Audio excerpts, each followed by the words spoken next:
إن الحمد لله نحمده ونستعينه ونستغفره ونؤمن به ونتوكل عليه ونعوذ بالله من شرور أنفسنا ومن سيئات أعمالنا من يهده الله فلا مضل له ومن يضلل فلا هادي له وأشهد أن لا إله إلا الله وحده لا شريك له وأشهد أن محمدا عبده ورسوله أما بعد فإن خير الحديث كتاب الله وخير الهدي هدي محمد صلى الله عليه وسلم وشر الأمور محدثاتها وكل محدثة بدعة وكل بدعة ضلالة وكل ضلالة في النار. فقد قال الله تعالى في كلامه المجيد والفرقان الحميد: أعوذ بالله من الشيطان الرجيم. قل إن كنتم تحبون الله فاتبعوني يحببكم الله ويغفر لكم ذنوبكم والله غفور رحيم. وقال تعالى: ومن يشاقق الرسول من بعد ما تبين له الهدى ويتبع غير سبيل المؤمنين نوله ما تولى ونصله جهنم وساءت مصيرا. عن ابن عمر رضي الله عنه قال رسول الله صلى الله عليه وسلم: بني الإسلام على خمس: شهادة أن لا إله إلا الله وأن محمدا رسول الله وإقام الصلاة وإيتاء الزكاة والحج وصوم رمضان. رواه البخاري. যাবতীয় হামদ সানা মহান রব্বুল আলামিনের জন্য, দরুদ ও তাসলিম বর্ষিত হোক শেষ নবী আহমদ মুজতবা মুহাম্মদুল মুস্তাফা সাল্লাল্লাহু আলাইহি ওয়াসাল্লাম। সম্মানিত মুসল্লিবৃন্দ, রাসূল সাল্লাল্লাহু আলাইহি ওয়াসাল্লামের প্রকৃত মহব্বত এবং তাকে কটূক্তি করার পরিণাম, এই বিষয়টি নিয়ে আপনাদের সামনে সংক্ষিপ্তভাবে খুতবা পেশ করব ইনশাআল্লাহ। ওয়া তাওফীকি ইল্লা বিল্লাহ আলাইহি তাওয়াক্কালতু ওয়া ইলাইহি উনীব। আমরা আল্লাহর বান্দা বা মুমিন হতে হলে, মুসলিম হতে হলে প্রথম যে বাক্যটা পাঠ করা লাগে সেটা হলো আশহাদু আল্লা ইলাহা ইল্লাল্লাহ ওয়া আশহাদু আন্না মুহাম্মাদান আবদুহু ওয়া রাসূলুহু। আবার বলেন আশহাদু আল্লা ইলাহা ইল্লাল্লাহ ওয়া আশহাদু আন্না মুহাম্মাদান আবদুহু ওয়া রাসূলুহু। ইতিপূর্বে যদি কোনো পাপ করে থাকি, আল্লাহ তুমি আমাদেরকে ক্ষমা করে দাও। এই বাক্যটা ইসলামের মূল বাক্য। লা ইলাহা ইল্লাল্লাহর মধ্যে দুইটা অংশ আছে, তবে লা ইলাহা ইল্লাল্লাহ বলার জন্য 7টা শর্ত আছে। কয়টা? লা ইলাহা ইল্লাল্লাহ বলার সাথে সাথে এই 7টি শর্ত যদি কেউ পূরণ করে তবেই সে মুমিন, তার জন্য জান্নাত। প্রত্যেকটার ক্ষেত্রে দলিল আছে, যেহেতু আজকে এই বিষয়টা আলোচনা না, ঠিক ওয়া আন্না মুহাম্মাদান আবদুহু ওয়া রাসূলুহু, এখানে দুইটা অংশ আছে। লা ইলাহা ইল্লাল্লাহ যেমন দুইটা অংশ আছে, কঠিন জিনিস এটা, আমরা অনেকেই জানি না, শুধু মুখে বলি। আমি শর্তগুলো সংক্ষেপে বলে দিই, তাহলে আপনাদের জন্য একটু সহজ হবে। এক ছোট করে বলছি, মানে কঠিন করে না। 1 নম্বর হলো জেনে বুঝে সাক্ষ্য দেওয়া, অজ্ঞতা বশতা বা মূর্খতা বশতা নয়। জেনে বুঝে বলতে হবে লা ইলাহা ইল্লাল্লাহ। আল্লাহ বলেছেন না, ফা'লাম আন্নাহু লা ইলাহা ইল্লাল্লাহ, সূরা মুহাম্মদ 19 নম্বর আয়াত। প্রত্যেকটারই দলিল আছে, জেনে বুঝে, অর্থাৎ লা ইলাহা ইল্লাল্লাহ শব্দের অর্থ বুঝে বলতে হবে লা ইলাহা ইল্লাল্লাহ। মূর্খতাবশতা, অজ্ঞতাবশতা বললে চলবে না এটা। আর বাংলাদেশে এই শ্রেণীর লোক বেশি, লা ইলাহা ইল্লাল্লাহ বলে কিন্তু অর্থ বোঝে না। 2, দৃঢ়তার সাথে, সন্দেহ করে নয়, একবারে আল্লাহর প্রতি, ইসলামের প্রতি দৃঢ় ঈমান, বিশ্বাস নিয়ে বলতে হবে। সন্দেহ বা ধরাছোঁয়ার বাহির থেকে আপনি বলবেন, এটা চলবে না। 3, মনে প্রাণে বলতে হবে, অবজ্ঞা করে নয়, বললাম লা ইলাহা ইল্লাল্লাহ, শেষ, যে না। ওই জন্য হাদিস আসছে, মান ক্বালা লা ইলাহা ইল্লাল্লাহ বিকলবি শব্দ আসছে। অধিকাংশ জায়গাতে, কোন জায়গায় আসছে কলব শব্দ, কোন জায়গায় আসছে ঈমান শব্দ। যে কোনো কাজ করার ক্ষেত্রে অন্তর থেকে যদি কেউ বলে, মনে প্রাণে যদি বলে, তাহলে আল্লাহ তাকে জান্নাত দান করবেন। 4, অনুগত হয়ে, পরিত্যাগক্রমে, একবারে আল্লাহর প্রতি অনুগত হয়ে বলতে হবে লা ইলাহা ইল্লাল্লাহ। দ্বীনের প্রতি, ইসলামের প্রতি, রাসূলের প্রতি একবারে অনুগত হয়ে বলতে হবে। উগ্র হয়ে বলবেন, এটা চলবে না। 5 নম্বর, ইখলাসের সাথে, শিরিক করে নয়, মানে একবারে ওয়া মা উমিরু ইল্লা লিয়াবুদুল্লাহ মুখলিসিন লাহুদ্দিন, কত জায়গায় আসছে, একবার ইখলাস নেই, অর্থাৎ আল্লাহ ছাড়া এখানে কেউ সংশ্লিষ্ট থাকবে না। অথচ লা ইলাহা ইল্লাল্লাহ আমরা যারা বলি, তাদের পাড়ায় প্রত্যেকের অন্তরে তাগুত আছে, এই লা ইলাহা ইল্লাল্লাহ কোনো কাজ করবে না। 6 নম্বর হলো সত্যায়ন করে, মিথ্যার সাথে নয়। সত্যায়ন বলতে কি, প্রত্যেকটা মানে আপনার দলিল আছে। একটা হাদিসে আসছে খালিসাম মিন কলবি, আগে বললাম ইখলাসের সাথে, হাদিসের দলিল, কোরআনও দলিল যে ইখলাসের সাথে বলতে হবে। আরেকটা হলো আপনার তাসদিক। তাসদিকটা কি, আপনার যখন কবরে প্রশ্ন করা হবে, 3টা প্রশ্নের উত্তর দিতে পারলে 4র্থ প্রশ্ন করা হবে, ওমা ইউদরিকা, তোমাকে কে জানালো?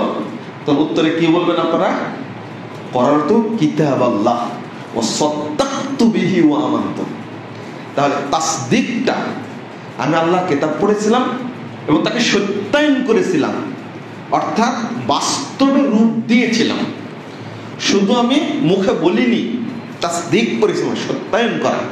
এই জন্যই তো নাম আবু বকর রাদিয়াল্লাহু আনহু সিদ্দিক, আয়েশা রাদিয়াল্লাহু আনহার নাম কি? সিদ্দিকা। তো তাসদিক করে লা ইলাহা ইল্লাল্লাহ বলতে হবে। 7 নম্বরটা হলো মুহাব্বতের সাথে, বিদ্বেষ প্রদর্শন করে নয়।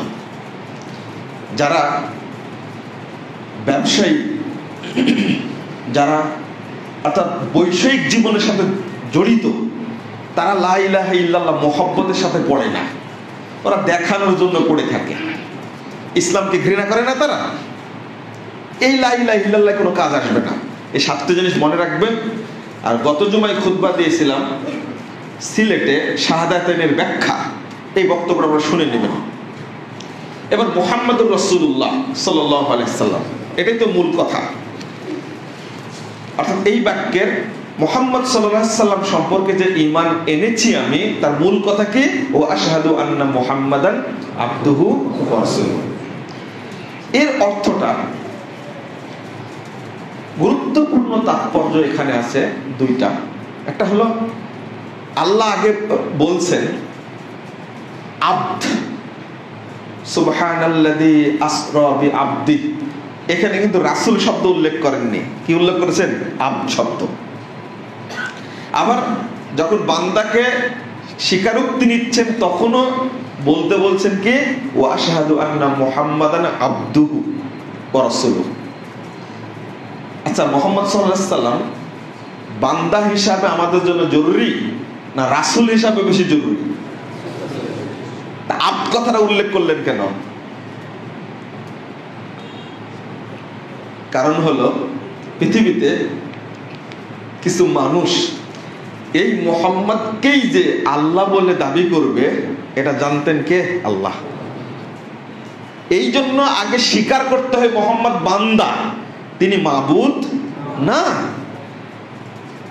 এই জন্য আগে স্বীকার করতে হবে তিনি বান্দা। বাংলাদেশের বহু মানুষ এখনো বিশ্বাস করে যিনি মুহাম্মদ তিনি আল্লাহ। নাউজুবিল্লাহ। কারণ ঈমান থাকবে? আবার আল্লাহর তাৎপর্য এবং রহস্য কি চমৎকার দেখেন। যখন আল্লাহ রাব্বুল আলামিন তাকে মেরাজে নিয়ে গেলেন, সেই মক্কা থেকে বাইতুল মাকদেস নিয়ে গেলেন, সেখান থেকে প্রথম আসমান, দ্বিতীয় আসমান, একবারে সপ্তম আসমান ভেদ করে আল্লাহর সঙ্গে কথা বলে চলে আসলেন। তার অর্থ এটা নয় যে মুহাম্মদ আল্লাহ হয়ে গেছে। দেখেন ওই জায়গায় আল্লাহ উল্লেখ করছেন, রাসূল উল্লেখ না করে বলছেন সুবহানাল্লাযী আসরা বিআবদি, মহা পবিত্র সেই আল্লাহ যিনি তার বান্দাকে ভ্রমণ করিয়েছেন। বান্দা বলেছেন এখানে, মানে মেরাজে গেছেন, আমি নিয়ে গেছি তাই তিনি আল্লাহর সমকক্ষ হয়ে গেছেন, এটা বলা যাবে না। এই জন্য আব্দ শব্দটা স্বীকার করতে হবে। মুহাম্মদ কি? বান্দা একজন। রাসূল কেন? আল্লাহর পক্ষ থেকে মনোনীত, তার উপরে ওহী নাজিল হয়, এটাই হলো তার শ্রেষ্ঠত্ব। তো বান্দা হিসাবে আগে মেনে নিতে হবে। যদি আগেই তাকে আল্লাহ বলে মেনে নিই বা আল্লাহর সমকক্ষ মেনে নিই, তাহলে তো ঈমান আমল কিছুই থাকলো না। রাসূল পরে বলে কোনো লাভ নাই, আগেই মুশরিক হয়ে গেছে। পহজো মুস্তাব আরশতা খুদা হোকার ওতার পাড়া মদিনা মে মুস্তাফা হোকার, যিনি আরশে খুদা হয়েছিলেন তিনি মদিনায় এসেছেন মোস্তফা হয়ে। এটা তো তাদের কবিতা, পরে দিব্যি। নাউজুবিল্লাহ, আল্লাহ আমাদের মাফ করুক। এই যে বর্তমানে আজকে হলো ঈদে মিলাদুন নবী, তাই না? চলছে। যারা এই ঈদে মিলাদুন নবী পালন করছে বিশ্বব্যাপী, তারা সবাই কুফরি আকীদার সাথে জড়িত।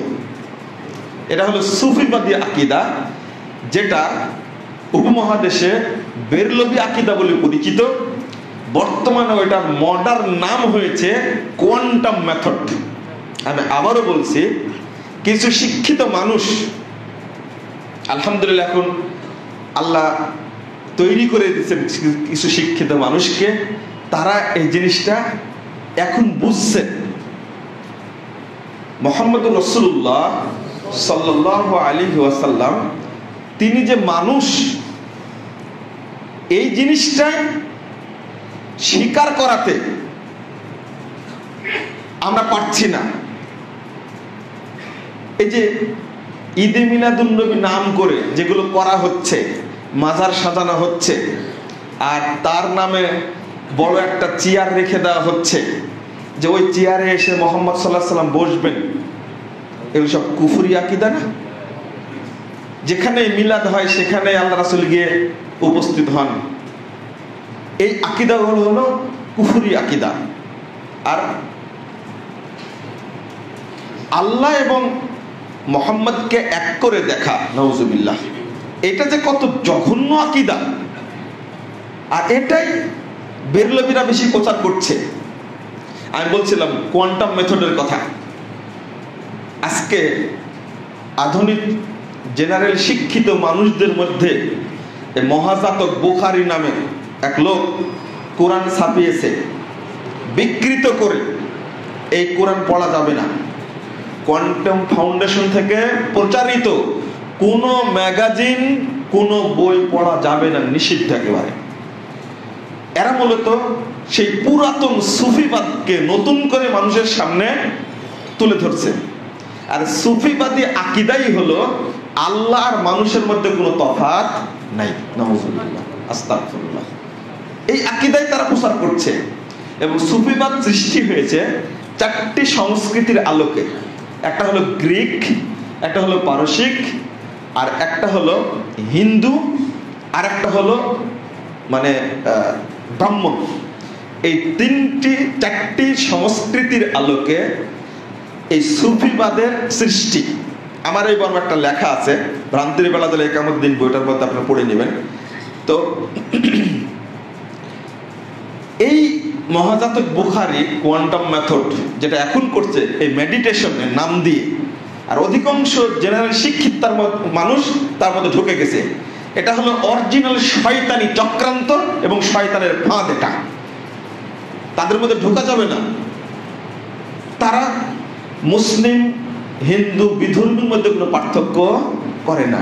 একই জায়গায় বসে ধ্যান করছে, ওখানে খ্রিস্টান আছে, ওখানে ব্রাহ্মণ আছে, ওখানে মুচি আছে, ওখানে মুসলিম আছে। এটা কি ইসলাম? নাউজুবিল্লাহ। আর এইটাই সুফিবাদের মূল দর্শন। এটা একটা পাঠ গেল আপনাদের সামনে, বলতে গিয়ে বললাম কথাটা কেন। সুফিদের আকীদা হলো এই, যেটা আমাদের পীর মাশায়েখ বাংলাদেশে যারা আছে পাগড়ি পরা, তারা এই আকীদায় বিশ্বাসী। কেমনে? আল হুলুল ফিল্লাহ, মানুষ আল্লাহর মধ্যে বিলীন হয়ে যায়। আর একটা হলো হুলুল ফিল ইনসান, আল্লাহ মানুষের মধ্যে বিলীন হয়ে যায়। নাউজুবিল্লাহ, আস্তাগফিরুল্লাহ। এটাই মানসুর হাল্লাজের আকীদা, আর এটাই হলো বাইজিদ বোস্তামির আকীদা। বাইজিদ বোস্তামি মানে এত খারাপ মন্তব্য করেছে, নিজেই বলছে তলাবতুল্লাহ সিত্তিনা সানা, আল্লাহকে খুঁজলাম আমি 60 বছর যাবত, কিন্তু পেলাম না। ফাইদা আনা হুয়া, এখন দেখছি আমি নিজেই আল্লাহ। ও খুঁজে কোথাও পাইনি, বেয়াদব বলছে আমি নিজেই আল্লাহ। নাউজুবিল্লাহ। ঠিক বাড়ির বাহির থেকে ডাক দিলে তো বলতো লাইসা ফিল বাইতে গায়রুল্লাহ, কাকে ডাকছো? বাড়িতে আল্লাহ ছাড়া তো কেউ নাই। এই বাইজিদ বোস্তামি আরো নোংরা মন্তব্য করেছে। আমি অত দূরে যাচ্ছি না, তবে একটা কথা বলতেই হবে, সেটা হলো লিওয়াই আরফাউ মিন লিয়াই মুহাম্মদ। তো বলছে তোমরা তো মুহাম্মাদের পূজা করো, মুহাম্মদকে অনুসরণ করো, অথচ মুহাম্মাদের চেয়ে আমার মর্যাদা অনেক বেশি। আর এই বাইজিদ বোস্তামির ভক্তই এই প্রচলিত সব বক্তারা। এই বক্তা যত আছে, বেদাতি আলেম আর বক্তা, সবগুলো মানসুর হাল্লাজের ভক্ত। যে মানসুর হাল্লাজকে ফাঁসিতে চড়ায় মারা হয়েছে, যত সুরেলা বক্তা আছে, বেদাতি বক্তা আছে, সব মানসুর হাল্লাজের কাহিনী বলবে। অথচ সেই মানসুর হাল্লাজ আল্লাহর মোহাম্মদ তো এক অবশ্যই করেই দিয়েছে, কিন্তু নিজেকেও আল্লাহ বানায় দিয়েছে। আনাল হক, নিজেই বলছে কি আমি হক। নাউজুবিল্লাহ। একটা কথা বলছে নাহনু রুহান হালান্না বাদানান, আমরা দুইটা রূহ, আল্লাহ আর আমি দুইটা রূহ এখন এক দেহের মধ্যে শামিল হয়ে গেছি। এই জন্য বলছে আনাল হক, আমি আল্লাহ, আমি আল্লাহ। নাউজুবিল্লাহ। আমি আর তুমি কোনো পার্থক্য নাই, তুমি আমি, আমি তুমি। দেখেন ভেদে মারফত মধ্যে লেখা আছে খুব সুন্দর করে, এক শ্রেণীর মানুষ মানুষকে আল্লাহ বানানোর প্রচেষ্টায় ব্যস্ত আছে। তারপরে একটা গান তো বলেই যে আকার কি নিরাকার সেই রব্বানা, আহমদ আহাদ হলে তবে যাই জানা, মিমের ওই পর্দা তীরে উঠিয়ে দেখরে মন, দেখবি সেটাই বিরাজ করে আহাদ নিরঞ্জন। এই ভাষাটা হিন্দুদের না মুসলিমদের ভাষা? আকার কি নিরাকার সেটা বিশ্লেষণের দরকার নাই, আহমদ আহাদ হলেই তবেই পরিষ্কার বোঝা যায়। আহমদের মিমটা যদি বাদ দেন তাহলে কি হয়ে যায়? আহাদ হয়ে যায় না? আল্লাহর নাম কি? আহাদ। আর মোহাম্মদের নাম কি? আহমদ। তো মিমটা বাদ দিলে কি হয়ে যায়? আহাদ হয়ে যায়। তা যিনি আল্লাহ তিনি কি হয়ে গেল? কি বলে, যিনি মোহাম্মদ তিনি আল্লাহ, যিনি আল্লাহ তিনি মোহাম্মদ, যিনি মোহাম্মদ তিনি আল্লাহ। নাউজুবিল্লাহ, আস্তাগফিরুল্লাহ। এইভাবে কবিতা রচনা করছে। আকার কি নিরাকার সেই রব্বানা, আহমদ আহাদ হলে তবে যাই জানা, মিমের ওই পর্দাটিরে উঠিয়ে দেখরে মন, দেখবি সেটাই বিরাজ করে আহাদ নিরঞ্জন। শুধু মিমটা তুলে দাও তাহলে আহাদ হয়ে গেল, অর্থাৎ দুইজনের মধ্যে কোনো পার্থক্য নাই। আস্তাগফিরুল্লাহ, নাউজুবিল্লাহ। অথচ এই জন্যই আল্লাহ রাব্বুল আলামিন আমাদেরকে সাক্ষী দিতে বলছেন, ওয়া আশহাদু আন্না মুহাম্মাদান আবদুহু। কি?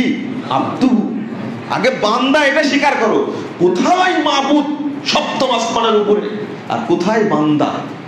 সপ্তম আসমানের নিচে। আর দুইটা কি করে ফেলেছি আমরা? এক করে ফেলেছি। এবার হলো রাসূলুহু। রাসূল বলে স্বীকার করতে হলে এই যে আপনি যে বললেন, কি বুঝে বললেন? আপনার বুঝটা কি? ও আশহাদু আন্না মুহাম্মাদান আবদুহু ওয়া রাসূলুহু, এই যে বললেন আপনি, কি বুঝে বললেন? আপনার মাথায় কিছু ঢুকছে কিনা? প্রথমটা হলো তাসদীকুহু ফীমা আখবার। এর প্রথম অর্থ হলো মুহাম্মদুর রাসূলুল্লাহ সাল্লাল্লাহু আলাইহি সাল্লাম যা খবর দিয়েছেন, যা সংবাদ দিয়েছেন, সবগুলোকে তাসদীক করা। যদি না করতে পারেন তাহলে কবরে গিয়ে আপনি প্রশ্নের উত্তর দিতে পারবেন না। ওই কথা ফেরেশতাকে দাপটের সাথে বলতে পারবেন না। ফেরেশতা যখন প্রশ্ন করবে পারলে কি করে, তখন আপনার দাপটই হবে আলাদা। আরে পারবো না মানে, করারতু কিতাব আল্লাহ, আমি আল্লাহর কিতাব পড়েছি, ওয়াসাদ্দাকতু বিহি ওয়া আমানতু, আমি তাকে সত্যায়ন করেছি, তার প্রতি ঈমান এনেছি। পারবো না মানে ভাবটা এইরকম। আলহামদুলিল্লাহ, যদি আমরা এই উত্তরটা দিতে পারি তাহলে বাকি সমস্ত স্টেশন কি হয়ে যাবে? সহজ হয়ে যাবে। এবং আল্লাহ রাব্বুল আলামিন তখনই ঘোষণা করবেন, আমার বান্দা সত্য বলেছে, তুমি জান্নাতের দরজা খুলে দাও, জান্নাতের পোশাক পরিয়ে দাও, জান্নাতের বিছানা বিছিয়ে দাও। ওইটার কবর থাকলো না, ওটা কি হয়ে গেল? জান্নাত হয়ে গেল। এই তাসদীক কত গুরুত্বপূর্ণ। তাসদীকুহু ফীমা আখবার, মুহাম্মদ সাল্লাল্লাহু আলাইহি সাল্লাম যা বলেছেন সেটা কি করা? তাসদীক করা। এমন ভাবে বিশ্বাস করতে হবে এবং বিশ্বাসটাকে বাস্তবায়ন করতে হবে যেমন ভাবে করেছিলেন আবু বকর, ওমর, সাহাবায়ে কেরাম, ওইভাবে আমাকেও করতে হবে। তবেই আমি মুহাম্মদকে শেষ নবী হিসাবে মেনে নিয়েছি।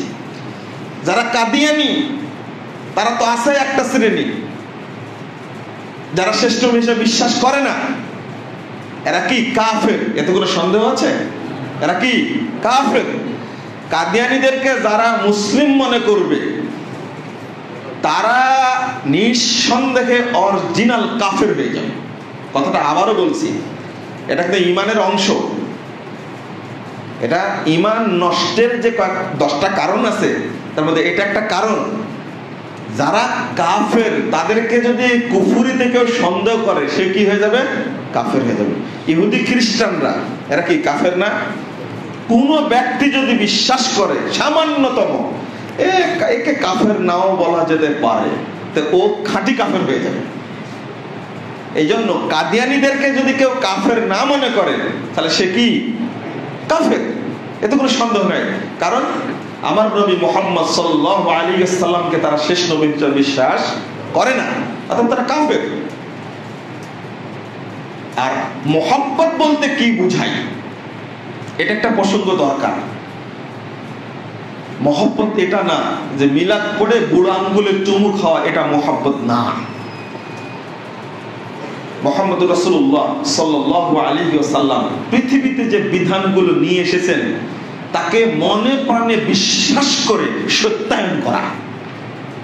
বাট তুমি কোরআনের আয়াত মানো না, হাদিস মানো না, মিলাদ অনুষ্ঠান তৈরি করার জন্য, ঈদে মিলাদুন নবীকে বাস্তবায়ন করার জন্য লক্ষ লক্ষ জাল হাদিস তৈরি করে ইসলামকে বিকৃত করেছো, আর তোমরাই বলছো যে আমরাই আশিকে রাসূল। নাউজুবিল্লাহ।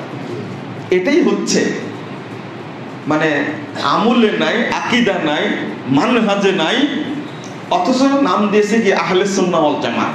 এর গোঁড়া মাজার পূজারী, গোঁড়া কবর পূজারী, পরে নাম দিয়েছে আহলে সুন্নাহ ওয়াল জামাত। আবার ঠিক আশিকে রাসূল নাম দিয়েছে তারাই। অথচ মুহাম্মদুর রাসূলুল্লাহ সাল্লাল্লাহু আলাইহি ওয়াসাল্লামকে রাসূল হিসাবে মেনে নিতে হলে কিভাবে মেনে নিতে হবে সেটা আবু বকর রাদিয়াল্লাহু আনহু দেখিয়ে দিয়েছেন। মুস্তাদরাক হাকিমের হাদিসটা এসেছে, আমি সংক্ষেপে বলছি। 4407 নম্বর হাদিস। রাসূল সাল্লাল্লাহু আলাইহি ওয়াসাল্লাম যখন মেরাজ থেকে ফিরে আসলেন, দেখেন মেরাজের ঘটনা যখন চলে আসলো, বোকা কত, আল্লাহকে এখনো চিনতে পারেনি, আফসোস লাগে। অথচ মেরাজের রাত্রিতে ইবাদত করে, আর ওই রাত্রিতে কি করে, অনুষ্ঠান করে। ইসলামী দলগুলো সব মেরাজের অনুষ্ঠান করে, নেতা থেকে খেতা পর্যন্ত একজন আল্লাহকে চিনে না। মুসা আলাইহিস সালামের কাছে যখন ফিরে আসলেন আল্লাহর কাছ থেকে, মুসা আলাইহিস সালাম বললেন কি, মুহাম্মদ আমি মানুষ চড়াইছি, আমি জানি, তুমি আল্লাহর কাছে আবার যাও, নাহলে 50 ওয়াক্ত সালাত পড়তে পারবে না। আবার গেলেন। আল্লাহ যদি সব জায়গায় বিরাজমান থাকে, বাসে টাকে সব জায়গায়, এখানে ওখানে মসজিদে মাদ্রাসায় সব জায়গায় বিরাজমান থাকে, তে আল্লাহ নবী মুহাম্মদ সাল্লাল্লাহু আলাইহি ওয়াসাল্লাম যে বারবার যাচ্ছেন, কার কাছে যাচ্ছেন? তা আল্লাহ যে আরশে সমুন্নত, এই আকীদাটা তুমি পোষণ করতে পারো না, আর মেরাজের অনুষ্ঠান করো, ব্যাপক কোথাকার। তোমার লজ্জা শরম কিছুই নাই। কোন হাদিসে আসছে 9 বার গেছেন, কোন হাদিসে 5 বার গেছেন। 5 নং 45, 5 ওয়াক্ত করে কমাইছেন, কোন হাদিসে 10 ওয়াক্ত করে কমাইছেন। এই যে মুসা আলাইহিস সহিহ বুখারীর হাদিস, মুসা আলাইহিস সালামের সাথে কথা হচ্ছে, আবার যাচ্ছেন, শেষ বেলা বলছে 5 ওয়াক্ত যখন রেখে দিয়েছে, আবার বলছেন মুহাম্মদ এটাও পারবে না তোমার উম্মত, তুমি আবার যাও। তখন আল্লাহ রাসূল বলছে আমি আর যাব না, এর চেয়ে লজ্জার কিছু পাচ্ছি না। আল্লাহ রাসূল ফিরে আসলেন কোথায় থেকে? এই হাদিসে স্পষ্ট প্রমাণ করে আল্লাহ কোথায়? আরশে সমুন্নত, আরশের উপরে। তুমি মেরাজের অনুষ্ঠান করো, আর এই হাদিসটা তুমি বুঝো না। আসলে কি বলবো, আবু জাহাল এই বদমাশটা কি কম বুঝতো? ওর নাম ছিল কি আবুল হাকাম, জ্ঞানের পিতা। ইসলাম নাম দিয়েছে কি মূর্খের পিতা। তো বাংলাদেশে এরা সহিহ বুখারী 90 বছর পড়ালেও এরা আবু জেহেলি থেকে গেছে।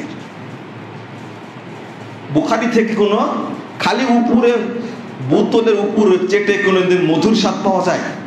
তা হাদ্দাসানা পড়ায়া হাদিসের প্রকৃত স্বাদ পাওয়া যায়? স্বাদ পাওয়া যাবে কি করে? হাদিসের তাৎপর্য উপলব্ধি করে না, আর আল্লাহকে চিনে না। রাসূল সাল্লাল্লাহু আলাইহি ওয়াসাল্লামের যুগে একটা মানে ছাগল চড়ানো একটা দাসী বাচ্চা নিয়ে আল্লাহকে চিনতো, আল্লাহ হলো আসমানে। আর বেটা তুমি 36 বছর সহিহ মুসলিম পড়াও, ওই মুসলিমে হাদিসটা আছে, 203 পৃষ্ঠার হাদিস। তুমি 60 বছর ধরে মুসলিম পড়াও, তুমি আজ পর্যন্ত আল্লাহ চিনো না কোথায় আল্লাহ আছে, আর বলো যে আল্লাহ সব জায়গায় বিরাজমান। কেন বলছিলাম কথাটা? আসলে তবে আলহামদুলিল্লাহ এখন কিছু লোক আছে যারা প্রকাশ করতে পারছে না। যে গতকালকেরই খবর পড়েননি আপনারা? স্বাস্থ্য অধিদপ্তরের একজন ব্যক্তি আব্দুর রহিম, আমরা দোয়া করি আল্লাহ তার উপরে রহম করুক। সে তার অধীনস্থদের বলে দিয়েছে কালকে থেকে টাকনোর উপরে প্যান্ট পরে আসবা, মহিলাদেরকে বলে দিয়েছে টাকনোর নিচে থাকবে, নেকাব পরে আসবা ঠিক মতো। সাথে সাথে তাকে আবার ভুল স্বীকার করে নিয়েছে। এটাই হলো 90% দেশের মানুষের অবস্থা বর্তমানে। ভুল স্বীকার করায় নিয়েছে, কথা উল্টো করে নিয়েছে। এটা তিনি সাংবাদিকদেরকে বললেন যে মুসলিমদেরকে কাবিরা গুনাহ থেকে বাঁচানোর দায়িত্ব নিয়ে আমি কাজটা করেছি, আলহামদুলিল্লাহ। ঠিক আপনারা মনে করবেন না, আমি আজকে কথাটা বলবো যে ইসলামকে মেনে নেওয়ার অর্থটা কি, কখন ইসলামের বিজয়টা হবে, কে তার কাছে দাওয়াত পৌঁছিয়েছে, ওই পর্যায়ে গেছে তার এমনি না, কিন্তু আল্লাহ তার মাথাটাকে সংস্কার করে দিয়েছে। ইসলাম এটাই বলে প্রত্যেকটা সেক্টরের মানুষের মাথা সংস্কার করো, তাকে গদি থেকে সরানোর নাম ইসলাম নয়। কথা বোঝা গেছে? মুহাম্মদ সাল্লাল্লাহু আলাইহি সাল্লাম, মুসা আলাইহিস সালাম, ইব্রাহিম আলাইহিস সালাম তাদের কাছে দাওয়াত নিয়ে গেছেন গদি দখল করার জন্য না। কারণ গদির মানুষটাই যদি চেঞ্জ হয়ে যায় তাহলে আমার আর দুঃখ থাকে? যদি গদির নিশা আমাদের মধ্যে থাকে তাহলে কি ওটাকে ঈমান হলো? না। প্রত্যেকটা সেক্টরে, আমি পরে আসছি, ওয়া রাসূলুহু, আমি যেটা বলতে চাচ্ছিলাম সেটা হলো আবু বকর রাদিয়াল্লাহু আনহু বাড়িতে আছেন, বললেন এদিকে যে আল্লাহ রাসূল ফিরে এসে মক্কায় ঘোষণা দিলেন। একই রাত্রিতে আমি গেছিলাম বাইতুল মাকদেসে, সেখান থেকে সব ঘুরে আমি ওই রাত্রিতে চলে এসেছি। বলা মাত্রই কাফের, মুশরিক আর মুনাফিক এই তিন শ্রেণীর মানুষ বলছে যে এবার মুহাম্মদকে সাইজ করার একটা বুদ্ধি পাওয়া গেছে, কারণ এই বিশ্বাস কেউ করবে না। কোথায় বাইতুল মাকদেস? এখান থেকে আবার বলছে প্রথম আসমান, দ্বিতীয় আসমান, তৃতীয় আসমান, আল্লাহর সাথে কথা বলেছে। ইব্রাহিম, মূসা, ঈসা, হারুন আলাইহিমুস সালাম তাদের সাথে দেখা হয়েছে। এটা কেমন কথা? এরা দৌড় দিয়ে গেছে আবু বকর রাদিয়াল্লাহু বাড়িতে, যে বলছে শুনেছ আবু বকর ঘটনাতে ঘটে গেছে। কি না? তো এই ঘটনা। তখন আবু বকর রাদিয়াল্লাহু শুধু বললেন, মান আখবারা, এই সংবাদটা তোমাদেরকে কে দিয়েছে? এই সংবাদটা কে দিল? তো বলছে আরে তোমাদের মুহাম্মদ দিয়েছে খবর। তখন আবু বকর রাদিয়াল্লাহু বলছেন, ওয়াইন ক্বালা কানা যালিকা মুহাম্মাদুন লাকাদ সাদাকা, যদি এই সংবাদ মুহাম্মদ দিয়ে থাকে তাহলে তিনি সত্যই বলেছেন। বলা মাত্রই ধমক দিয়েছে। ওই যুগে কি এটা বিশ্বাস করতে পারবে কেউ? আমরা বিশ্বাস করতে পারতাম না। দাজ্জাল যদি আসে বর্তমানে, তাহলে একজন মুসলিম পাওয়া যাবে কিনা সন্দেহ আছে, অন্তত বাংলাদেশে।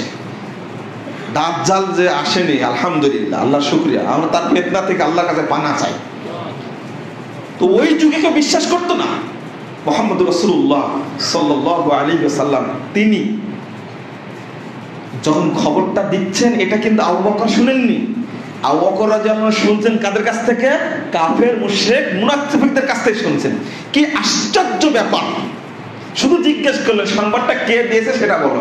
বলে তোর মুহাম্মদ বলেছেন। যদি মুহাম্মদ বলে তাহলে তিনি কি সত্যই বলেছেন। এই কথা বলা মাত্রই ধমক দিয়ে বলছেন, আওয়া তুসাদ্দিকুহু আন্নাহু যাহাবা আল-লাইলা বাইতুল মাকদিস ওয়া ইয়ারজিউ ক্বাবলা আন ইয়াসবাহা। তোমার কি মাথা খারাপ? তুমি কি বিশ্বাস করো?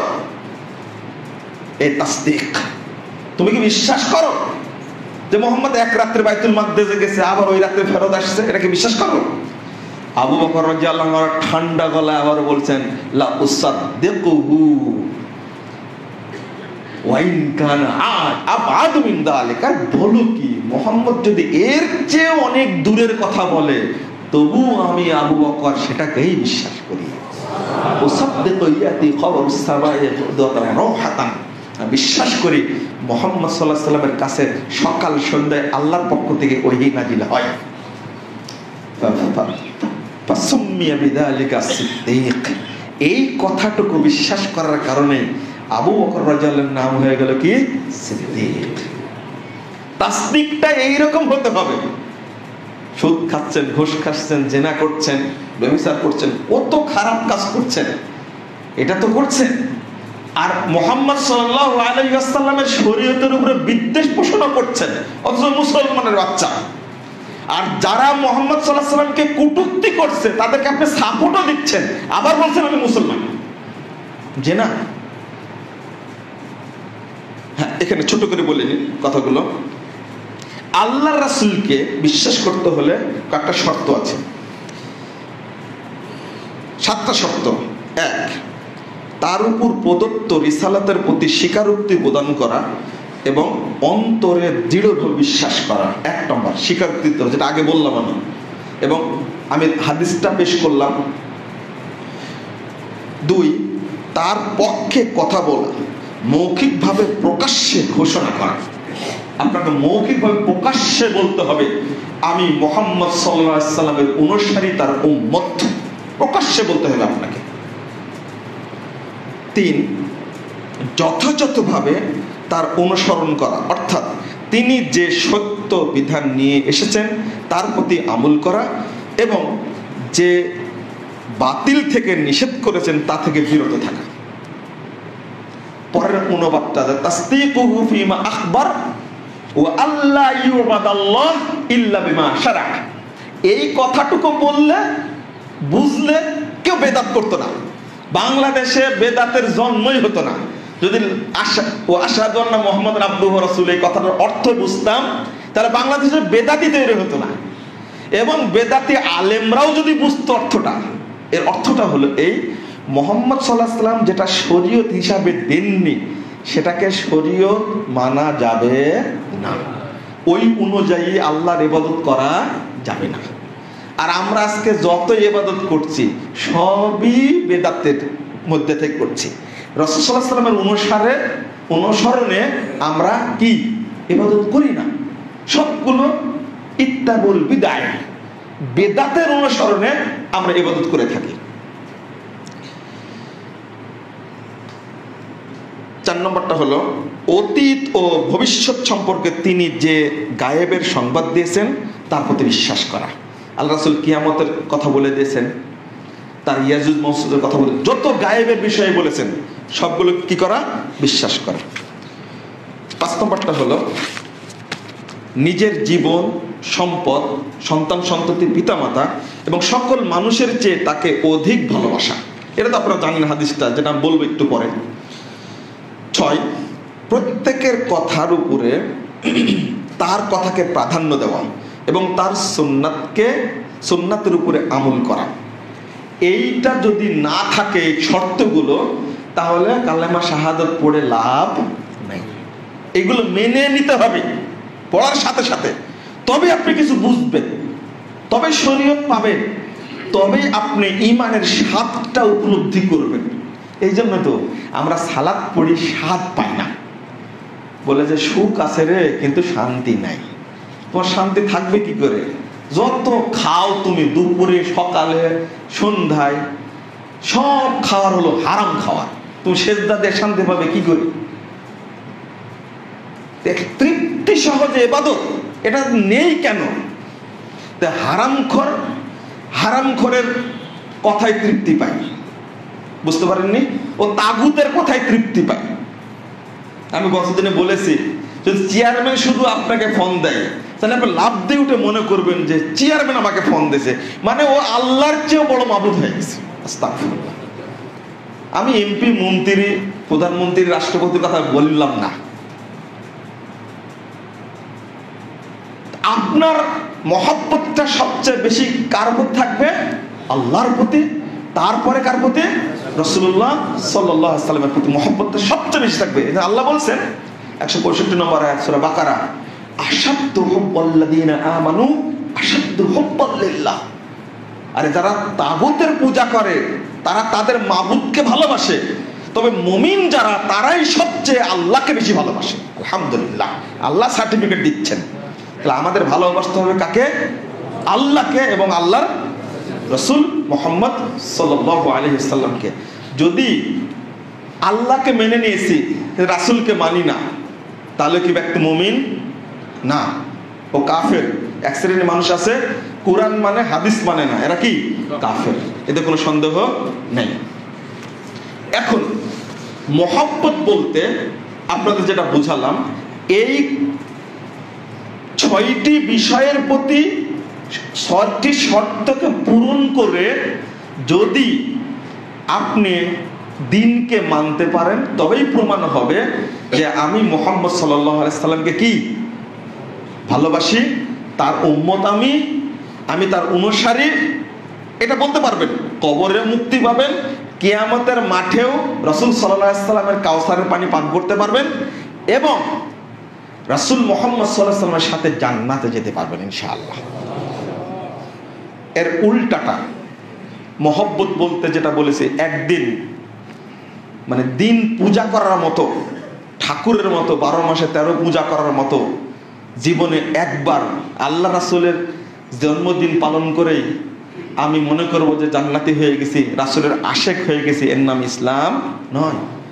বাংলাদেশে কিছু দিন পালন করা হয়, তার মধ্যে একটা হলো শবে বরাত, 15ই শাবান, আর একটা হলো শবে মেরাজ, আর একটা হলো শবে কদর। অধিকাংশ মানুষ বিশ্বাস করে যে আসলে এইগুলো আসছে পীরদের সংস্কৃতি থেকে, তো আর পীরদের এই মাজারের ঢংটা, মাজারের রূপটা আর মন্দিরের রূপটা কিন্তু কাছাকাছি। এটা বাংলাদেশে বুঝবেন না, একবার ইন্ডিয়া ঘুরে আসেন আপনারা বুঝতে পারবেন। এটা যারা ইন্ডিয়া গেছে তারা বুঝবেন, দুইটা পারে কাছাকাছি। তারা মোমবাতির পূজা করে, এরাও মোমবাতির পূজা করে, তারাও লাল শালুর পূজা করে, এরাও লাল শালুর পূজা করে। তারা যেমন ইবাদত নাই, তাদের বিশ্বাস অনুযায়ী তারা ইবাদত করে।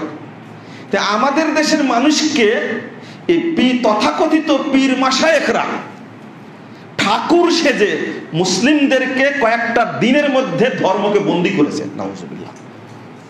এই জন্য আল্লাহ রাসূল সম্পর্কে বোঝা, পড়াশোনা করা, ইসলাম সম্পর্কে জানা, কুরআন হাদিস পড়া, হ্যাঁ প্রকাশ্যে আলেমরা বলছে আপনি তো সহিহ বুখারী পড়লে তো পথভ্রষ্ট হয়ে যাবেন। আপনি কুরআনের অনুবাদ পড়ছেন স্যার, ইমাম ডিসি সাহেবকে গিয়ে বলছে স্যার আপনি অনুবাদ পড়ছেন, আপনি তো পথভ্রষ্ট হয়ে যাবেন। আলেমদের কথা শুনেন আপনারা। ইসলাম কি বলেছে যে কুরআন আর হাদিস শুধু ঠাকুরেরা পড়বে? বলেছে? সবার জন্য উন্মুক্ত। রাসূল সাল্লাল্লাহু আলাইহি ওয়াসাল্লাম বলছেন 225 নম্বর হাদিস ইবনে মাজাহ, তলাবুল ইলমি ফারিজা আলা কুল্লি মুসলিম। মুসলিম শব্দ দ্বারা নর নারী সবাই উদ্দেশ্য। প্রত্যেক নর নারীর উপরে ইলম শিক্ষা করা কি ফরজ। বেটা রিকশাওয়ালা কোরআন তেলাওয়াত করবে, রিকশাওয়ালা কোরআন বুঝবে, হাদিসের অনুবাদ সেও পড়বে, তুমি বাধা দেওয়ার কে? ঠাকুররা যেমন হিন্দুদেরকে বুঝিয়েছে, পুরোহিতরা যেমন বুঝাইছে তাদের ধর্মের লোকদেরকে, কেতাব শুধু এই বেদ, পুরাণ, মহাভারত এগুলো সব আমরাই পড়বো, তোমাদের পড়া লাগবে না। ইসলাম কি সেই ধর্ম? অন্যান্য পৃথিবীর সমস্ত ধর্ম মানুষের তৈরি করা, মানুষের মস্তিষ্ক থেকে আসা, আর ইসলাম আসা সরাসরি আল্লাহর পক্ষ থেকে। আল্লাহ আমাদের স্রষ্টা, সেই স্রষ্টার সেই মাবুদের আনিত, মাবুদের দেওয়া, মুহাম্মদ প্রদর্শিত ইসলাম স্বাধীনভাবে সবাই মেনে চলবো, তুমি বাধা দেয়ার কে? এইটার জন্যই আজকে আমরা মানে ধাপে ধাপে ধরা খাচ্ছি, জানি না যেহেতু। মহব্বত বলতে যেটা বোঝায় সেটা আগে বলে নি।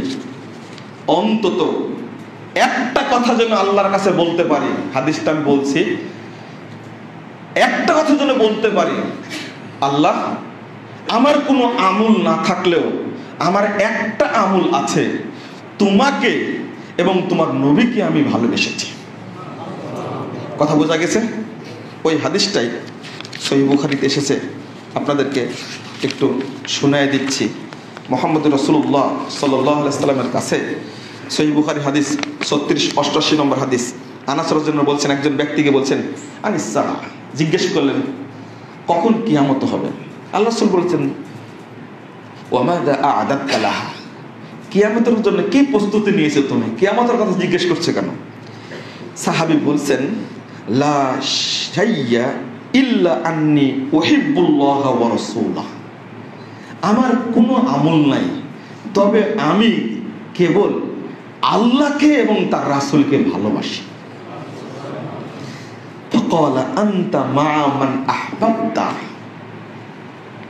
বলছে হে সাহাবী, তুমি যাকে ভালোবাসো তুমি কিয়ামতের দিন তার সাথেই থাকবে, জান্নাতে তার সাথেই থাকবে। উফ, কলা আনাস, আনাস বলছেন ফামা ফারিহনা বিশাইইন ফারাহানা বিকওলিন নবী সাল্লাল্লাহু আলাইহি ওয়াসাল্লাম, আমি রাসূলের যত কথা শুনেছি তিনি আমাদেরকে যত আনন্দ দিয়েছেন তার মধ্যে সবচেয়ে বেশি দিয়েছেন আনতা মা মান আহবাবতা, তুমি তার সাথেই থাকবে পরকালে যাকে তুমি ভালোবেসেছো, তার সাথে থাকবে। এই কথাটাই আমাদেরকে সবচেয়ে কি আনন্দ দিয়েছে। ক্বালা আনাস ফাআনা উহিব্বুন নাবিয়্যা সাল্লাল্লাহু আলাইহি ওয়াসাল্লাম ওয়া আবু বকর ওয়া উমর, আমি আল্লাহর নবীকে সবচেয়ে ভালোবাসি এবং আবু বকর এবং ওমরকে সবচেয়ে ভালোবাসি। ওয়া আরজু আন আকুনা মাহুম বিহুব্বি ইয়াহুম, আমি আশা পোষণ করি যে জান্নাতেও আমি তাদের সাথেই থাকব, কারণ নিখাতভাবে নিঃস্বার্থভাবে অন্তর থেকে আমি তাদেরকেই ভালোবাসি। আলহামদুলিল্লাহ, এই আওতাই যেন আল্লাহ রাব্বুল আলামিন আমাদেরকে অন্তর্ভুক্ত করেন। আমিন ইয়া রাব্বাল আলামিন। আমাদেরকে এর মধ্যে আসতেই হবে। সহিহ বুখারীর হাদিস 6632 নম্বর হাদিস, আল্লাহ রাসূল সাল্লাল্লাহু আলাইহি ওয়াসাল্লাম একদিন হাঁটছিলেন। আব্দুল্লাহ ইবনে হিশাম বলছেন যে আখান্না নবী সাল্লাল্লাহু আলাইহি সাল্লাম বিয়াদি উমর বিন খাত্তাব, আল্লাহ রাসূল উমর রাদিয়াল্লাহু আনহুর হাতের মধ্যে হাত দিয়ে একদিন চলছেন। কি সৌভাগ্যের ব্যাপার, এটা চিন্তা করা যায়। আমরাও চলছি, চলার এক পর্যায়ে রাসূল সাল্লাল্লাহু আলাইহি সাল্লাম উমর রাদিয়াল্লাহু আনহুর হাতের হাত দিয়ে চলতে থাকলেন। উমর রাদিয়াল্লাহু আনহুর অন্তরটা গলে একবারে নরম হয়ে গেছে। তখন বলছে যে আনতা আহাব্বু ইলাইয়া মিন কুল্লি শাইইন ইল্লা নাফসি। আল্লাহ রাসূল, আপনি আমার কাছে সবচেয়ে প্রিয়, সকল কিছুর চেয়ে প্রিয়, তবে জীবনটা ছাড়া। তখন রাসূল সাল্লাল্লাহু আলাইহি ওয়াসাল্লাম বলছেন, লা ওয়াল্লাযী নাফসি মুহাম্মাদিন বিয়াদিহি, ওই সত্তার কসম করে বলছি যার হাতে আমার প্রাণ রয়েছে, তুমি মুমিন না, মুমিন নয়। হাত্তা আকুনা আহাব্বা ইলাইকা হাত্তা নাফসি, যতক্ষণ পর্যন্ত তোমার জীবনের চেয়ে আমি প্রিয় না হতে পারবো ততক্ষণ তুমি মুমিন না। ফাকালা উমর আল-আন আহাব্বু ইলাইয়া মিন কুল্লি শাইইন হাত্তা নাফসি। এবার আল্লাহ রাসূলকে বলছেন, আপনি আমার কাছে প্রিয় সবকিছুর চেয়ে, এমনকি আমার জীবনের চেয়েও প্রিয়। ফাকালা নবী সাল্লাল্লাহু আলাইহি ওয়াসাল্লাম আল-আন ইয়া উমর, উমর তুমি এখন মুমিন হলে। ভালোবাসা তাহলে বুঝেছেন এবার? হ্যাঁ, বাচ্চা কাঁদছে তাই মসজিদে সালাত পড়তে আসতে পারেন না, এর নাম কি ভালোবাসা? না। রাসূল সাল্লাল্লাহু আলাইহি ওয়াসাল্লামের কে ভালোবাসতে হবে নিজের জীবনের চেয়ে। প্রসিদ্ধ হাদিস, লা ইউমিনু আহাদুকুম হাত্তা কুনা আহাব্বা ইলাইহি মিন ওয়ালিদিহি ওয়া ওয়ালাদিহি ওয়ান নাসি আজমাইন। সমস্ত মানুষের চেয়ে, পিতামাতার চেয়ে, সন্তানের চেয়ে, পৃথিবীর যাবতীয় সবকিছুর চেয়ে বেশি ভালোবাসতে হবে কাকে? মুহাম্মদুর রাসূলুল্লাহ সাল্লাল্লাহু আলাইহি ওয়াসাল্লামকে, তবে আপনি আমি মুমিন।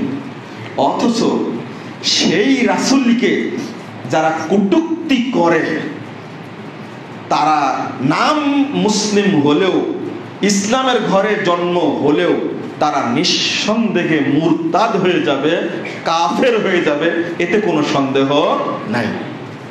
আজকে ফ্রান্সের তথাকথিত যত পৃথিবীর শাসক আছে তাদের তকমা মূল হলো এটা যে তারা নাকি ধর্ম নিরপেক্ষতাবাদী, সেকুলারিজমে বিশ্বাসী। তুমি একজন দেশের প্রেসিডেন্ট হয়ে এত বড় বালখিল্য মন্তব্য করতে পারো কি করে? সারা বিশ্বে শ্রদ্ধার পাত্র হলেন মুহাম্মদুর রাসূলুল্লাহ সাল্লাল্লাহু আলাইহি ওয়াসাল্লাম। তুমি তার ব্যঙ্গচিত্র প্রকাশ করার জন্য প্রকাশ্য বলে দিচ্ছে ফ্রান্সের রাষ্ট্র পৃষ্ঠপোষকতায় যদি মুহাম্মদ সাল্লাল্লাহু আলাইহি ওয়াসাল্লামের মুহাম্মাদের ব্যঙ্গচিত্র করা হয়, তবু সে অনুমোদন দিচ্ছে স্পষ্ট ভাষায়। কত বড় মূর্খ আর কত বড় গণ্য মূর্খ! স্রেফ সমস্যাটা হলো ইসলাম। সব ধর্ম ঠিক আছে তাদের দৃষ্টিতে, ইসলামই কেবল তাদের বড় শত্রু, ইসলামকে এই দুশমন মনে করে তারা। আমি বলবো ইমানদারের কাজ করেছে ছেলেটি, তাহলে ইসলাম সেটাই বলে। প্রথমত, যেই মুহাম্মদ সাল্লাল্লাহু আলাইহি ওয়াসাল্লামকে গালি দিবে, কটূক্তি করবে, ভৎসনা করবে, সেই ব্যক্তি আর মুমিন থাকে না, মুসলিম থাকে না, সে মুরতাদ এবং কাফের হয়ে যায়। পরিষ্কার কথা। মুহাম্মদ সাল্লাল্লাহু আলাইহি ওয়াসাল্লাম এক জায়গায় না, বহু জায়গায় বলেছেন।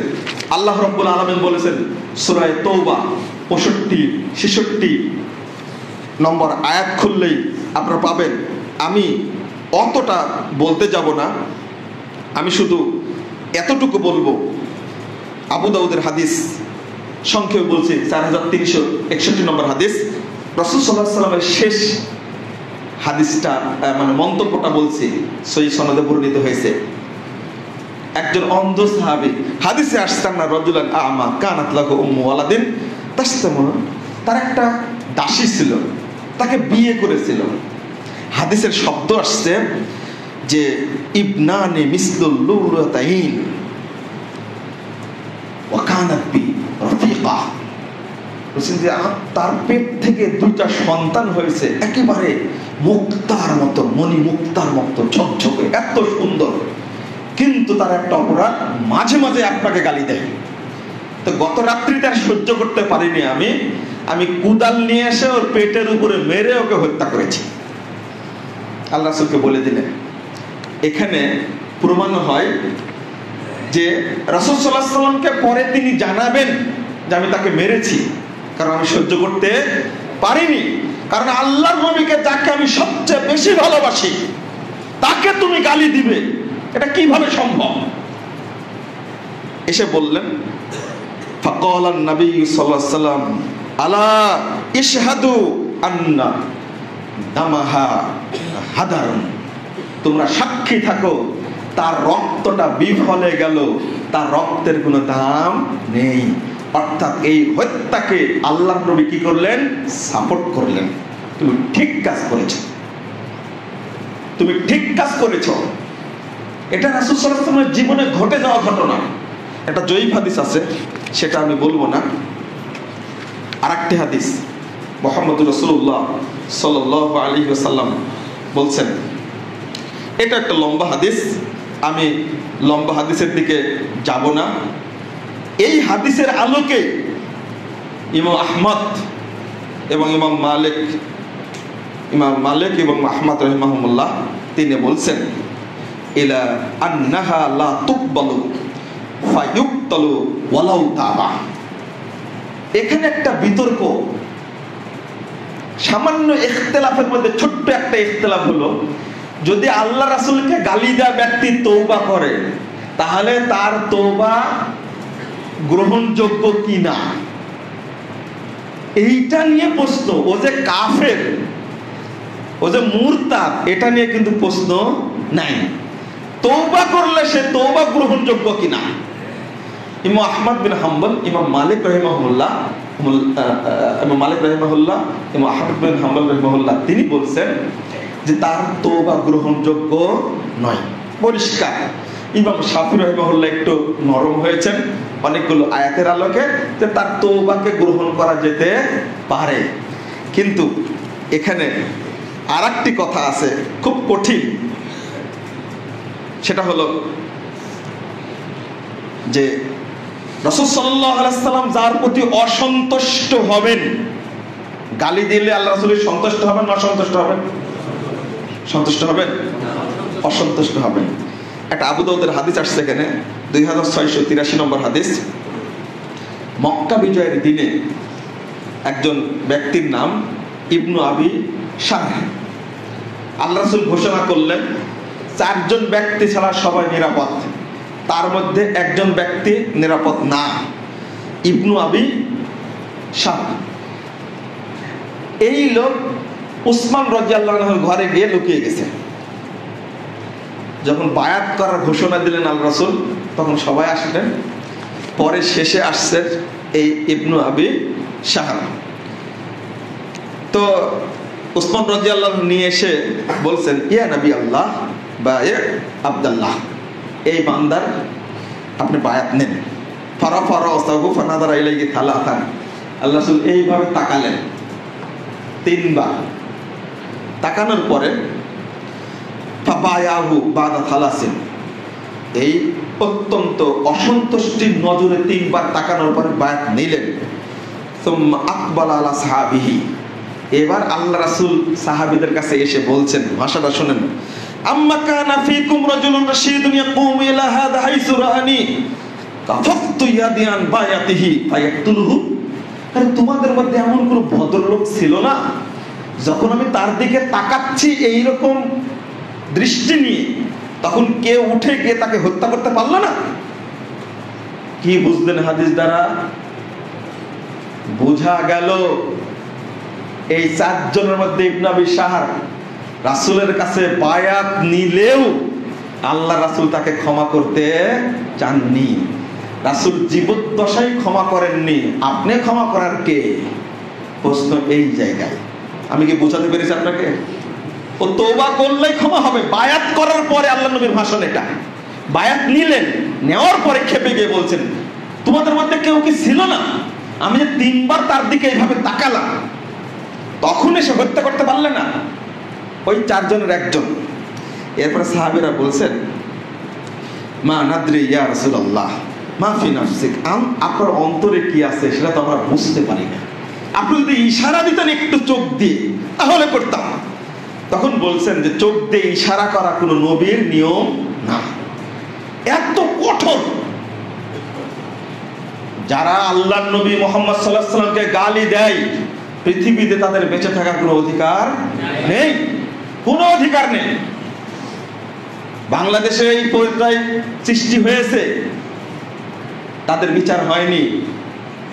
আমি মনে করি এদেশের শাসকরা যারা রাষ্ট্র ক্ষমতায় আছে, তাদের এই ফ্রান্সের লাম্পট্যগিরির বিরুদ্ধে রাষ্ট্রীয়ভাবে তাদের বিরুদ্ধে নিন্দা প্রস্তাব করা,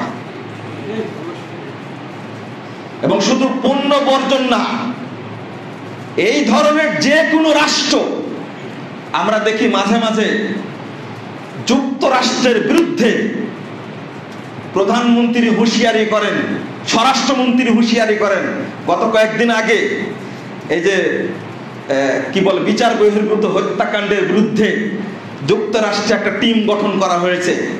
দেখলাম স্বরাষ্ট্রমন্ত্রী খুব ক্ষোভ প্রকাশ করে বললেন, একটা রাষ্ট্রের সম্পর্কে অন্য রাষ্ট্রের নাক গলার উচিত না।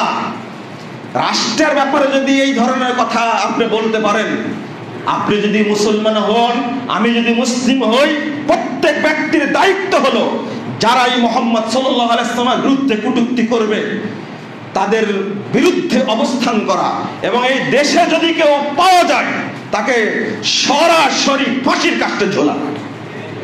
এটাই হওয়া উচিত, ওর বেঁচে থাকার কোনো সুযোগ নেই। আর এটাও সচেতনতা অবলম্বন করতে হবে। আমরা ভার দিচ্ছি রাষ্ট্রের উপরে, আমরা যে কোনো সময় জান্নাতের জন্য, আল্লাহর ভালোবাসার জন্য, আল্লাহ নবীর ভালোবাসার জন্য জীবন দিতে প্রস্তুত রয়েছি। আল্লাহর সাথে রাসূলের সাথে মুনাফিকি করে আমি পরকাল হারাতে চাই না, আমি জাহান্নামে যেতে চাই না। একবার নয়, দুইবার নয়, ফাঁসির কাস্টে 1000 বার, লাখো বার ঝুলতে রাজি আছে, কিন্তু মুহাম্মদ সাল্লাল্লাহু আলাইহি সাল্লামের বিরুদ্ধে কেউ কটূক্তি করুক, এটা জীবনে বেঁচে থাকা কখনো সম্ভব নয়। এটা কখনো কোনো মুমিন মেনে নিতে পারে না, কখনোই সম্ভব নয়। আপনারা আজকে পণ্য বর্জনের ডাক দিচ্ছেন, কিসের মুমিন আপনারা? বাংলাদেশের পণ্য থাকতে আপনি ইন্ডিয়ার পণ্য ব্যবহার করেন কেন? হ্যাঁ, পাওয়া যায় না, যেটা চিকিৎসা যেখানে পাওয়া যায় না সেখানে আপনি দুর্বল, ইসলাম সেটা বলেছে। কিন্তু আজকে বাংলাদেশের পণ্য অত্যন্ত দামি, সেইটা চলে যায় কানাডায়, সেইটা চলে যায় আমেরিকায়, সেটা চলে যায় ব্রিটেনে, সেটা চলে যায় অস্ট্রেলিয়ায়। এখানে সব ফ্যাক্টরি জিনিস চলে যায় অন্যান্য দেশে। বাংলাদেশের মানুষ কিনতে পারে না কেন? এই চারিদিকে বর্ডার গুলো কি করা আছে? খুলে দেওয়া আছে। যেমন ইয়াবা ঢুকে তেমনি অন্য পণ্য ঢুকে। যদি বর্ডারে শক্তভাবে পাহারা দেওয়া হতো তাহলে বাংলাদেশের পণ্য বাংলাদেশের মানুষের ব্যবহার করত। বিদেশি পণ্য ইয়াবা সাপ্লাই দিয়ে মায়ানমার যেমন বাংলাদেশকে ধ্বংস করতে চায়, যেমন ইন্ডিয়া বাংলাদেশকে ধ্বংস করতে চায়, ইয়াবা পাঠিয়ে নারী পুরুষের অবাধ মিলামিশায় এবং সন্ত্রাসী কার্যক্রম ঘটায়, জঙ্গিবাদের মতো নোংরামি ঘটায় দেশটাকে জঙ্গি রাষ্ট্র বানাতে চায়। তারাই হলো প্রকৃত বাংলাদেশের শত্রু, এরা হলো স্বাধীনতার শত্রু। এরা, আমি তাদেরকে ছাড় দেব কেন? আপনি মুমিন হিসাবে অন্তত তাদের পণ্য বর্জন করুন। শুধু ফ্রান্সের পণ্য নয়, যে দেশে যেখানেই আল্লাহর নবীর বিরুদ্ধে কটূক্তি করা হবে সে দেশের পণ্য আপনি বর্জন করুন। আপনার মধ্যে নাকি দেশপ্রেম আছে মন্ত্রী সাহেব? বলে 21শে ফেব্রুয়ারির অনুষ্ঠানে যাচ্ছিলেন আপনি, কয়েক বছর আগের ঘটনা, গাড়ি থেকে নামার সময় 21শে ফেব্রুয়ারির ভাষা দিবসের অনুষ্ঠানে যাচ্ছেন, গাড়ি থেকে নামার সময় সবাই শুনতে পেল, সাংবাদিকরা দেখছে তার গাড়িতেই হিন্দি গান বাজছে। আপনারা মনে বুঝেননি 21শে ফেব্রুয়ারি কি ভাষা দিবস না? ভাষা দিবস অনুষ্ঠানে মন্ত্রী যাচ্ছে, গাড়ির মধ্যে বাজছে কি? হিন্দি গান। এটাই তো হলো আমাদের দেশপ্রেম, তাই না? এটাই দেশপ্রেম। একে দেশপ্রেম বলে না। পহেলা বৈশাখে লামপট্ট আর ধর্ষণের সংস্কৃতি, গার্লফ্রেন্ড আর বয়ফ্রেন্ডের মতো নোংরা যৌন সংস্কৃতির নাম সংস্কৃতি নয়। এটা বাঙালি সংস্কৃতি না, এটা হলো বাহির থেকে অন্য দেশ থেকে আমদানি করা নোংরা সংস্কৃতি। বাংলাদেশটাকে নষ্ট করার জন্য একটা পাঁয়তারা চলছে। যারা ধর্ষণ প্রিয় লোক, কিছু সাংবাদিক খুটকুড়ো খাওয়া পাশ্চাত্যের দালাল, স্বাধীনতা বিরোধী, দেশ বিরোধী কিছু লোক সাংবাদিকতা করে, তারাই এই দেশটাকে ধ্বংসের জন্য পায়তারা করছে। আমি আজকে খুতবায় আপনাদেরকে স্পষ্ট করে বলবো, প্রথম কথা হলো এই যে নবী মুহাম্মদ সাল্লাল্লাহু আলাইহি সাল্লামের বিরুদ্ধে শুরু থেকে এক শ্রেণীর মানুষ কটূক্তি করছে না? আবু জাহালরা করেছে না? গালি দিয়েছে না? আল্লাহ শুধু মারতে গেছে, তারপর থেকে বন্ধ নাই, আজও হচ্ছে। তবে ইনশাআল্লাহ আমেরিকা ব্রিটেনে যেমন মুসলিমের সংখ্যা বাড়ছে, আর যারা ইসলাম গ্রহণ করছে তারা পিওর ইসলাম, সালাফি মানহাজের ইসলাম গ্রহণ করছে। আলহামদুলিল্লাহ, আলহামদুলিল্লাহ। হয়তো ফ্রান্সের এই ঘটনার মাধ্যমে এমনটা হবে, ফ্রান্সের মানুষই ইসলাম গ্রহণ করবে ইনশাআল্লাহ। আল্লাহ এর মধ্যে হিকমত রেখেছেন। এর আগেও ঘটনা ঘটেছে। হামজার ইসলাম গ্রহণের কাহিনী কি? আল্লাহ নবীর মাথাকে ফাটিয়ে দিল পাথর মেরে, রক্ত বেরিয়ে ফিনকে দিয়ে। আবু জেহেল মেরেছিল। হামজা যাচ্ছিলেন, যাওয়ার কথা বলছেন, বেটা তোমাকে মারলো কে? ভয় বলতে পারছে না, বলছে যে চাচা মেরে গেল আমাকে। তীব্র রোদের মধ্যে মুহাম্মদ সাল্লাল্লাহু আলাইহি সাল্লাম পাথরের উপরে বসে আছে। হিংসুক আবু জাহাল নিজের ভাতিজাকে পাথর দিয়ে মেরে মাথা ফাটিয়ে দিয়েছে। দেওয়া মাত্র ফিনকি দিয়ে রক্ত ঝরে একবারে সুন্দর চেহারা রক্তে রঞ্জিত হয়েছে। হামজা দেখে বলছেন, বেটা যতক্ষণ পর্যন্ত তোমার মায়ের বদলা না নিব, আমি হামজা বাড়িতে ঢুকবো না। সারা মক্কা খুঁজে কোথাও পাইনি, বদমাশ আবু জাহাল লুকিয়েছে হামজার বাড়িতেই। গিয়ে বলছে তাদের আতিথেয়তার চরম, বাড়িতে লুকালে তাকে মারতো না। বাড়িতে ঢুকছে, ঢুকে গিয়ে বলছে, বদমাশ তুমি নিরীহ পিতাহারা অবলা ছেলেকে তুমি মেরে দিয়েছ, এইভাবে মারলে তুমি? আমি তোমার বদলা নিতে পারছি না, তো বদলা এতটুকুই। আমি এখন ঘোষণা করলাম আমি মুহাম্মদের দ্বীনকে গ্রহণ করলাম। মুহাম্মদ সাল্লাল্লাহু আলাইহি সাল্লামের কাছে গিয়ে হামজা কি করলেন? কালেমা শাহাদাত পড়ে নিলেন। একজন সাহাবী, আল্লাহু আকবার, যিনি একমাত্র দুই হাতে সমান গতিতে তরবারি চালাতে পারতেন। উহুদের যুদ্ধে একাই 70 জন কাফেরকে মেরে ফেলে, 70 না 30 জন, একাই দুই হাতে তরবারি পরিচালনা করেছেন হামজা বিন আবু তালেব, আব্দুল মুত্তালিব। তারই নাম আল্লাহ নবী দিয়ে দিলেন কি? সাইয়্যিদুশ শুহাদা। জান্নাতের সমস্ত শহীদদের সর্দার হয়ে যাবেন তিনি। আল্লাহর নবী অপমান করেছিল, কিন্তু তার বদলা পেয়েছে কি? হামজা ইসলাম গ্রহণ করেছে, আলহামদুলিল্লাহ। এমনটাই হবে। ঠিক সুমামা বিন আসল, তিনি ইসলাম গ্রহণ করেছিলেন, তার বিরুদ্ধে অনেক কিছু করেছে, কিন্তু ইসলাম গ্রহণ করার পরে উল্টা গেল পরিবেশ। পরবর্তীতেও অনেকগুলো হাদিস আছে মুহাম্মদ সাল্লাল্লাহু আলাইহি সাল্লামকে কিভাবে ভক্তি করতে হবে, শ্রদ্ধা করতে হবে। আল্লাহর কাছে দোয়া করি, আল্লাহ তুমি সবকিছু ক্ষমতার অধিকারী, আমরা তোমার কাছে নালিশ জানাই, তুমি ফ্রান্সের মানুষের হৃদয়টা পরিবর্তন করে তাদের ইসলাম গ্রহণের সুযোগ করে দাও। মুহাম্মদের প্রতি যেন তারা ভক্তি প্রদর্শন করে। যারাই মুহাম্মদ সাল্লাল্লাহু আলাইহি সাল্লাম বিরোধিতা করবে, আল্লাহ তুমি তাদেরকে পর্যদুষ্ট করো। যারা অপমান করবে মুহাম্মদ সাল্লাল্লাহু আলাইহি সাল্লামকে, আমরা দোয়াই পড়ি খুতবাই, ওয়াখজুল মান খাযালা দীনা মুহাম্মাদিন সাল্লাল্লাহু আলাইহি সাল্লাম, বলুন আমিন। যারা এটা করবে, আল্লাহ তুমি তাদেরকে পর্যদুষ্ট করো। অনুরূপভাবে যেখানে ইসলামের বদনাম হয়েছে, সেখানে ইসলামের বিপ্লব হয়েছে, আলহামদুলিল্লাহ। মক্কা চলে গেছিলেন, হিজরত করেছিলেন, কিন্তু হিজরতের পরে ফাতে মক্কা তো হয়েছে, হয়নি? যেমন তুরস্কের ঘটনা ঘটেছিল, দীর্ঘ বছরের আয়া সোফিয়া গির্জা ছিল। আল্লাহ রাব্বুল আলামিন মানুষের হৃদয়কে পরিবর্তন করে দিয়ে যারা গির্জায় ইবাদত করত তারাই হয়ে গেলেন ইসলাম, মুসলিম হয়ে গেলেন, তারা ইসলাম গ্রহণ করলেন, গির্জা পরিত্যক্ত হয়ে গেল। পরবর্তীতে ওই মুসলিমরাই গির্জাকে মসজিদ বানিয়ে দিল। আলহামদুলিল্লাহ। আমরা কষ্ট পাই না, আল্লাহর উপরে ভরসা করি। আপনারা আল্লাহর উপরে ভরসা করবেন, কিসের কষ্ট? কষ্টের কোনো প্রয়োজন নেই। অনুরূপভাবে সেই গির্জাকে, সেই মসজিদকে মোস্তফা কামাল আতাতুর্ক বদমাশটা করলো জাদুঘর। পরবর্তীতে দীর্ঘদিন পরে হলো সেটা আবার কি হয়ে গেছে? মসজিদ। বাবরি মসজিদ যতই রাম মন্দির হোক না কেন, ইনশাআল্লাহ একদিন ইতিহাস পাল্টে যাবে।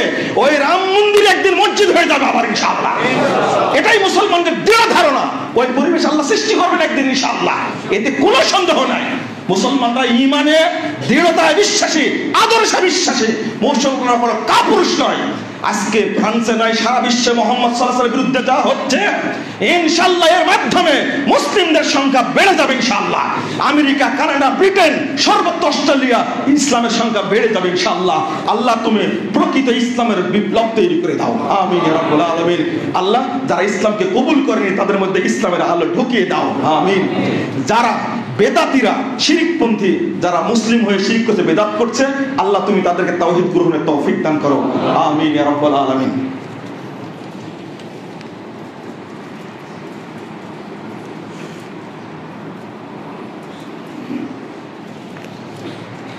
আলহামদুলিল্লাহ ওয়াহদা ওয়াসসালাতু ওয়াসসালামু আলা মান লা নাবিয়্যা বা'দা। আল্লাহুম্মা সাল্লি আলা মুহাম্মাদিন ওয়া আলা আলি মুহাম্মাদ কামা সাল্লাইতা আলা ইব্রাহিম ওয়া আলা আলি ইব্রাহিম ইন্নাকা হামিদুম মাজিদ। আল্লাহুম্মা বারিক আলা মুহাম্মাদিন ওয়া আলা আলি মুহাম্মাদ কামা বারাকতা আলা ইব্রাহিম ওয়া আলা আলি ইব্রাহিম ইন্নাকা হামিদুম মাজিদ। ربنا آتنا في الدنيا حسنة وفي الآخرة حسنة وقنا عذاب النار. اللهم أعز الإسلام والمسلمين. اللهم أعز الإسلام والمسلمين. ছোট্ট একটা কথা ছুটে গেছে, সেটা হলো আমি যে পয়েন্টটা বলতে চাচ্ছিলাম, সেই ছোট্ট কথাটা হলো যদি তওবা করে, শেষ কথা যেটা, তওবা হত্যা করতে হবে। তওবার কারণে পরকালে মুক্তি পেতে পারে, কিন্তু দুনিয়ায় তওবার কারণে মুক্তি পাবে না। যে কটূক্তি করবে, এটাই হলো মূল ফতোয়া। দুনিয়ায় মুক্তির কোনো সুযোগ নাই, তবে ইখতিলাফ আছে এই ব্যাপারে। সুন্দর কথা হলো এটাই, তওবা কবুল হলে, কারণ মুহাম্মদ সাল্লাল্লাহু আলাইহি ওয়াসাল্লাম মাফ করার অধিকার রাখতেন, তিনি বেঁচে নেই, মাফ করে আর কে? তার তওবা করার সুযোগ নাই। আল্লাহ রাব্বুল আলামিন আমাদের বোঝার তৌফিক দান করুন, আমিন। রব্বানা আতিনা ফিদ দুনিয়া হাসানা ওয়া ফিল আখিরাতি হাসানাতাও ওয়া কিনা আযাবান নার। রব্বানা ফাগফির লানা যুনুবানা ওয়া কাফির আন্না সাইয়্যাতিনা ওয়া তাওফানা মা'আল আবরার। রব্বানা তাকাব্বাল মিন্না ইন্নাকা আনতাস সামিউল আলিম ওয়া তুব আলাইনা ইন্নাকা আনতাত তাওয়াবুর রহিম। ওয়া সাল্লাল্লাহু আলান নবী।